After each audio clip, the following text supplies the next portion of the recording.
We don't pay for any window leads. I want to clarify with that. So anything that comes in, they're free. Yeah. So one of his salesmen basically said, well, I used to sell windows door to door. I know how to, locate some subs. I know how to get that side going. He said, perfect.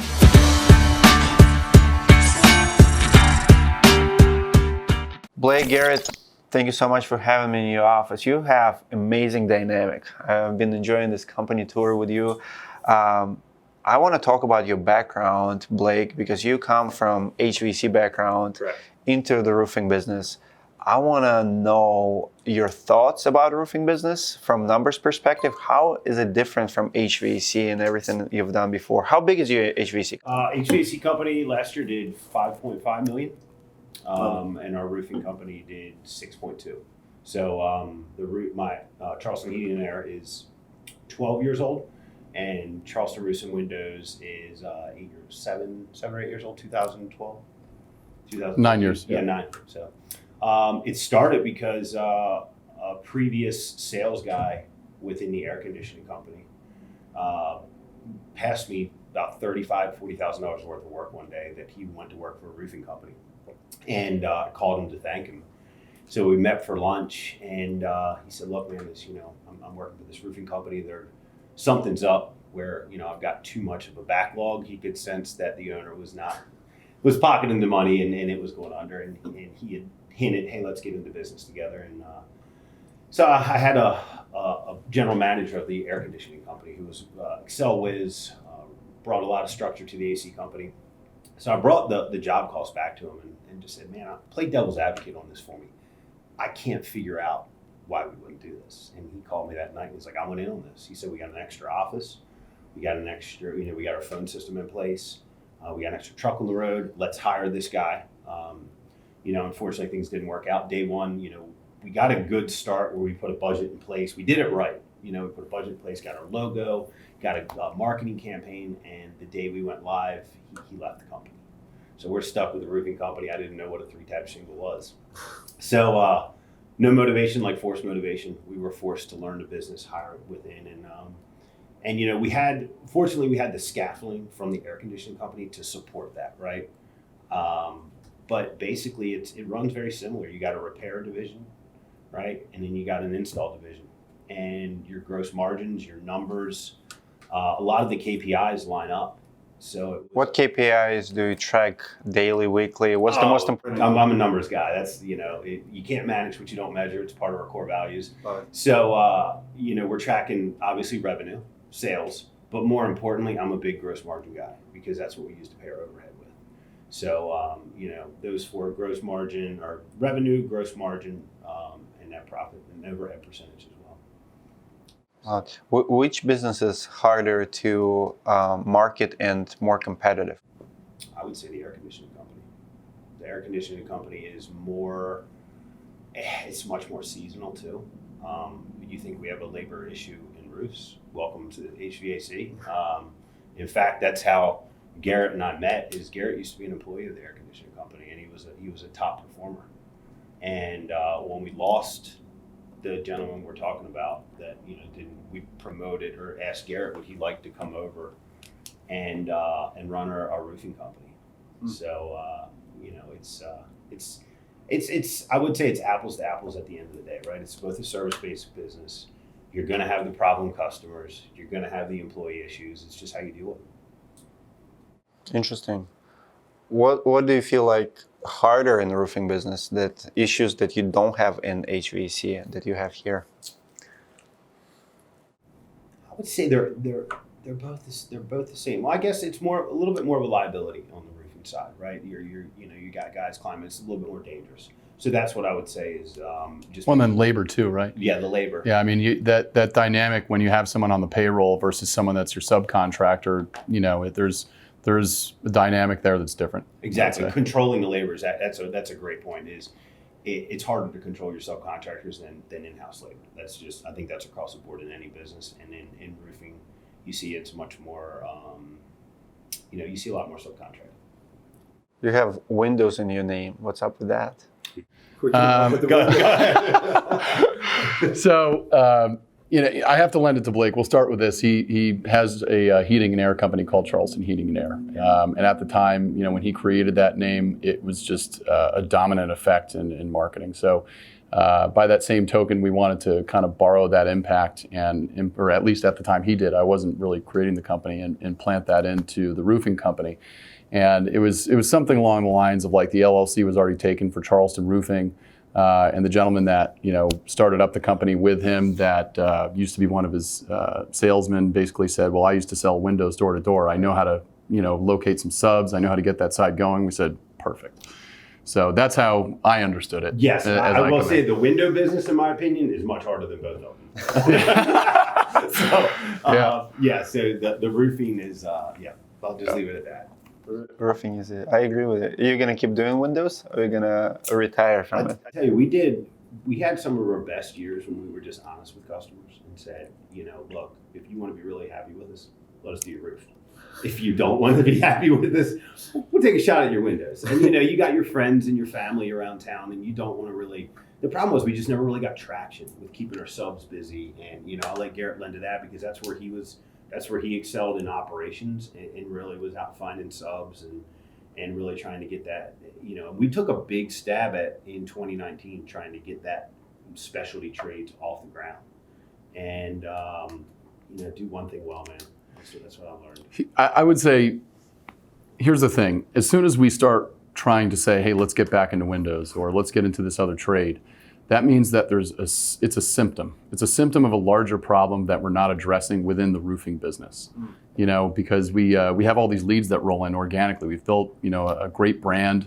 We've got a great team, and that kind of supports any kind of organic search that's going to come in for windows. We don't pay for any window leads. I want to clarify with that. So anything that comes in, they're free. Yeah. Well, you have window in your name. So we've tried. It's in our name, right? In the back of our website, all of that is turned down.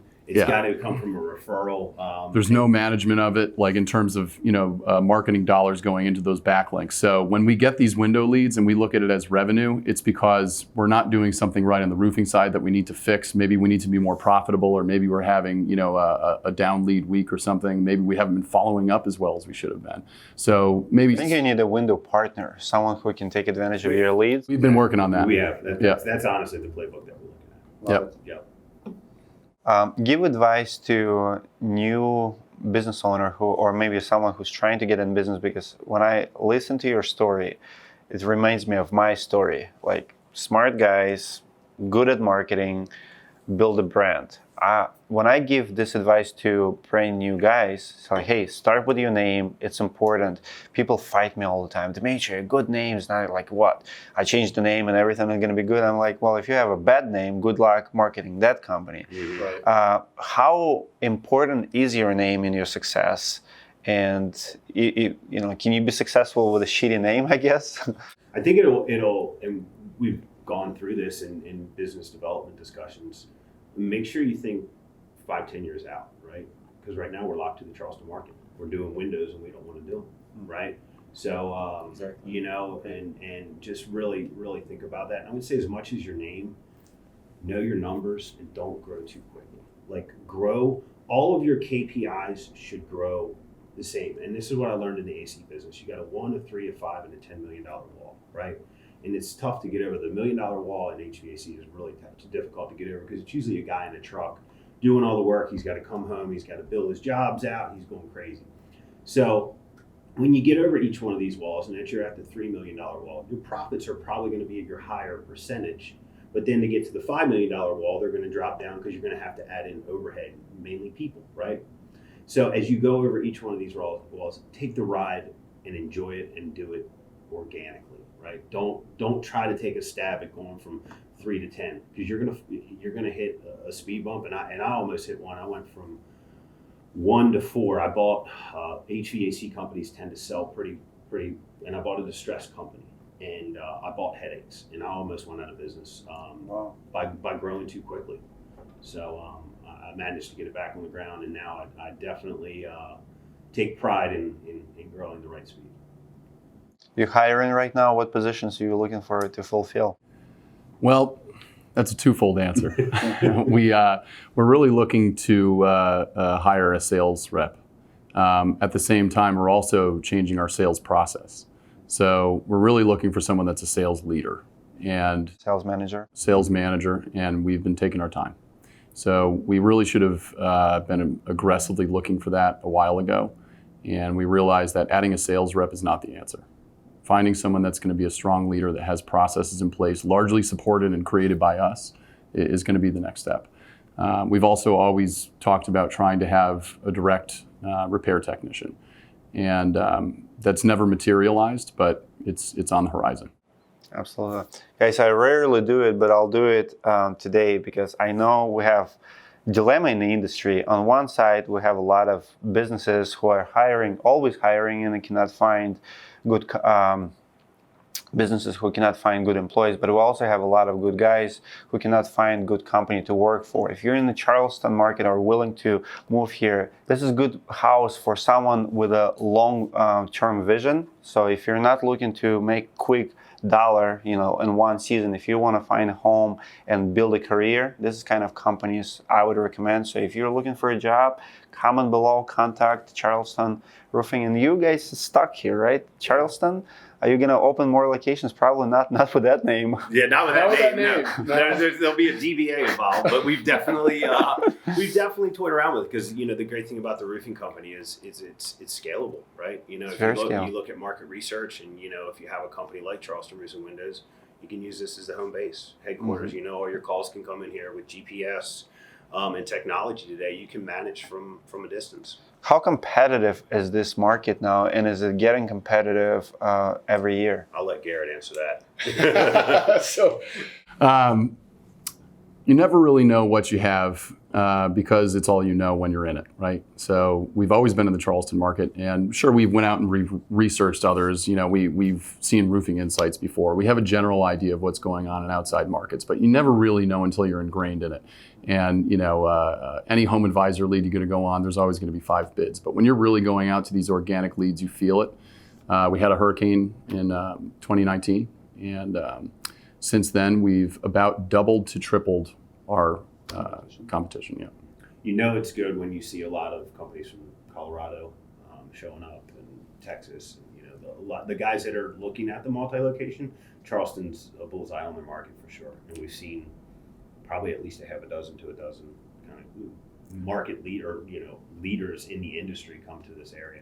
It's also a great place to live. You look at Travel Magazine, all these different places. It's just low taxes, great quality of life, good weather, lot to do, good food. I mean, whatever. But 7-to-1 girl to guy ratio. Yeah, so that helps. 7-to-1. That's what it was back when I first moved here. That's what brought me here. Yeah. Full transparency. Yeah, we like to track all numbers. So I'm a numbers guy. But no, I mean it's really just it's a very attractive place. So a lot of people end up moving here, like let's say out of college. They come here because they want to live here and take any job that they want, rather than following their career all the way to Charleston, and that's a pretty common thing. So I used to live in Atlanta for 6 years, and we would take trips to Augusta, Charleston, beautiful cities. Just love being here. Great food. Yeah, everything's cool. Let's talk a little bit about marketing. What works, what doesn't work? What's your best return on investment? I see a huge printer. You still print and send out flyers. What's your secret? How do you get your leads? I would say if there's anything that I learned in marketing at all, is that there is no secret. It's fundamentals, it's consistency, and it's never being afraid to spend on marketing even when the chips are down. As soon as you start messing around with that and you start seeing the needle going too far over, hey, we have too many leads, sure, maybe you can slow it down a little bit, but when the chips are down and you see it go the other direction, don't get scared. You've got to stick with it. So direct mail marketing has always been effective for us on the insurance side. That's always been a very powerful tool, which again, you start talking about increased competition, you have to start getting more creative and you have to start putting more irons in the fire. So developing a stronger foundation for the marketing systems that you have, I think, is probably the most important thing I can tell anyone. I don't know if you. No, I think you agree. I think part of running the AC company I've done, and roofing, your KPIs again are similar, and you should be between a 3 and a 6% spend of your revenue for marketing, right? So if you follow your revenue, and you're going to fail at things, right? We've gotten a lot better at it this year of pulling data to see what made the phone ring and what percentage of that got inked to paper. and went across the finish line? And even more importantly, what was the gross margin for that? Right. So now that we have that data and we keep on building that, well, let's put our chips in that area. Still knowing that marketing is going to evolve, and you've got to go out there and have a certain portion of that spend to say, hey, let's just try this. Right. Try it and track it. This is a great way to put it. Love it. You'll see tomorrow in the presentation. I have a quote. It's a very long name. I can't remember who it belongs to, but the guy says, 50% of my marketing budget is wasted. The problem is I don't know which half. Yeah, that's really good. Like that's how it is. Like you just have to keep spending. And I mean, if you know 100% it doesn't work, but. I think that's a great point. I mean, there's definitely certain stinkers we've had with campaigns where we said, we can track that. There's zero coming from that over this period of time, right? But even if like vehicle reps, you rep all your vehicles, you'll never get calls from it. But you never know how many Google searches for your name actually comes from your vehicle rep. Like, Yep. it's Google. No, you don't know. We had a guy one of my friends just bought a roof from us, and he said that we were it blew my mind that we were the only company that showed up in a wrapped vehicle. And he's like, you guys were hands down had my business because we had logo shirts, wrapped vehicles. Oh. The guys came in. So I think from when you do get the lead, make sure you're handling it well, right? I know. How are your sales guys doing? How are they showing up? Because, when you dive in and track how much each lead cost you, we did that in a sales meeting one time where we said, guys, every lead was $147 at the time. That was in the good days. Yeah, exactly. And now we're tracking it. Our best marketing, I think, is cost us $515, and that's our best case to get ink to paper. Right. Our acquisition cost definitely goes up. Oh yeah, our CFO Martin Summer, I think, termed it best, and he said any lead that comes in, it's an egg. And you want to hold that egg and you want to pass it to the next person and then the next person. And everything has to be treated very carefully and 100% all the time. So. Love it. I love your earlier quote, getting drunk on leads. Yeah. I definitely. And we dug our own hole on that, Yeah, and I was in your shoes years ago, and people would criticize me. It's like, why do you do it? Like, why do you invest in leads, and why not just do door? Because door knocking in the industry is very popular, especially in the storm chasing, scenarios after the storm market is. And I get it; it's cheaper, but storm chasing in general and door knocking in particular is not easy. It's hard, man. Like, I feel like we have to, as a business owner, create better atmosphere, better jobs for people, and people come work for you. Like, what leverage do you have over a door knocker? He doesn't need you. You need him. Yes. And Garrett and I always say this, like, well, who's going to train him?